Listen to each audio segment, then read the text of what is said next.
The topic is slavery and gun violence in the South, and we're talking to Alana McLaughlin, and she's given us some information in reference to the presence of so many slaves in the South that it prompted many people among the slaveholding class to seek out methods whereby they might be able to control this slave population. Now, I think you've given us some information in reference to two slave insurrections that created this kind of fear and the need for safety in the South. And let's talk about it from that perspective.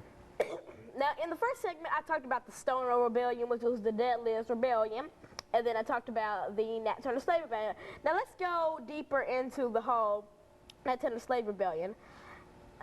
The Nat Turner Slave Rebellion, also known as the Southampton Insurrection, was a slave rebellion that took place in Southampton County, Virginia, during August of 1831. Led by Nat Turner, rebel slaves killed anywhere from 55 to 65 Caucasians, slave owners, the highest number of fatalities caused by any slave uprising in the South. The rebellion was put down within a few days, but Turner survived in hiding for over 2 months afterwards. In the aftermath, there was widespread fear, and white militias organized in retaliation against the slaves. The state executed 56 slaves accused of being part of the rebellion. In the frenzy, many innocent enslaved people were punished. At least 100 blacks and possibly up to 200 were killed by militias and mobs. Across the South, state legislators passed new laws prohibiting education of slaves and free blacks, restricting rights of assembly and other civil rights for free blacks, and requiring white ministers to be present at all black worship services. And so go on and explain that. Now, what does that mean to you, all of that? Now, at the end of it, it says that white ministers had to be present at black worship services. Now, that was included because Nat Turner used to hold little group prayer meetings, like Bible studies, which we call it today, where he would talk about how he was like the Lord was talking to him, and the Lord would tell him that he needed to do something to slave owners to get back at them for slavery. And now Caucasian ministers have to be present there so they can report back to slave owners to be like, so there won't be another Nat Turner, there won't be another Southampton insurrection again. And so all of this violence that was created by Nat Turner with the Nat Turner slave insurrection appeared to make slave owners anxious in terms of the presence of slaves, and you think that that had something to do with the presence of gun violence in the South. Expand upon that. Well, let's start off with the fun fact. Now, most people do not know this, but Nat Turner actually asked Harriet Tubman and Frederick Douglass to be a part of the slave revolt. Now, Harriet Tubman said yes, but she became ill during the rebellion, and Frederick Douglass had a prediction that the slave revolt wouldn't work, so he declined. Well, that was John Brown and some of the things that he was involved in. And how does John Brown fit into such a story that you're telling? Well, both of them had rebellions. John Brown had the rebellion at Harper's Ferry, and Nat Turner had the Southampton insurrection. So basically, they both had the same goal, to free slaves, and they both did them in very awful manners.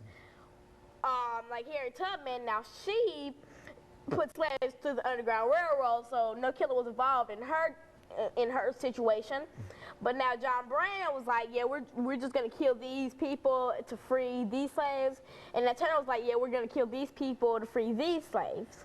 So basically, they tie in together for both killing lots of Caucasians and many African Americans. And so John Brown, what happened to John Brown? What was the ultimate fate of John Brown during the period after his revolution at Harper's Ferry? Well, after his Harper Ferry incident, he was hanged. Now, another fun fact,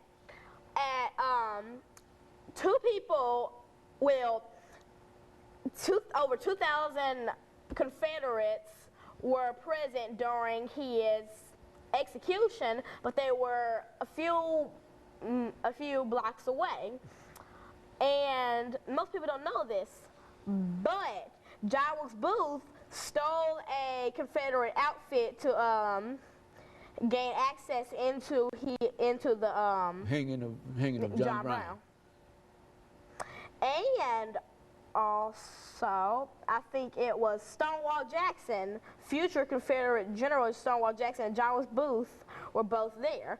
Now, John Wilkes Booth, most people know him as the man who assassinated Abraham Lincoln. And it's funny that he was also there at John Wilkes Booth's execution. At John Brown's execution, you're saying. John Brown, I mean. Execution, you're saying. Very good. And so this, what this indicates is that this whole violence associated with the individuals that you've indicated made many people in the southern parts of the United States, as well as all other parts, conscious of the possibilities of these uprisings, and the possibilities of these uprisings made them create various kinds of laws in which to control. What happened to Nat Turner once he was captured? Well, once Nat Turner was captured, he was also hung, and along with over 100 blacks, he was hung because of this of the because revolution. Of his and so this created, what you're saying is that this created a real tension throughout the southern parts of the United States in reference to violence and in reference to trying to protect themselves against slavery. So would you say that slavery caused a lot of gun violence in the southern parts of the United States? Well, gun violence was gun violence back then. I mean, Nat Turner did what he wanted to do. John Brown did what he wanted to do. But it was their choice. Now, it wasn't, well, most gun violence in the South back then was because of slavery. But I don't think slavery, it was because of the things that slavery was doing. The slavery itself wasn't the whole cause. It was the thing that was happening during slavery. Like, the way slave owners treated slaves was the reason that they wanted to do with their insurrection. Against the insurrection and so basically, slavery itself, no, but the things that happened during slavery, yes. Okay, very good. And of course, we'll be back with our audience following this very, very short commercial break. Welcome back to the final segment of the show.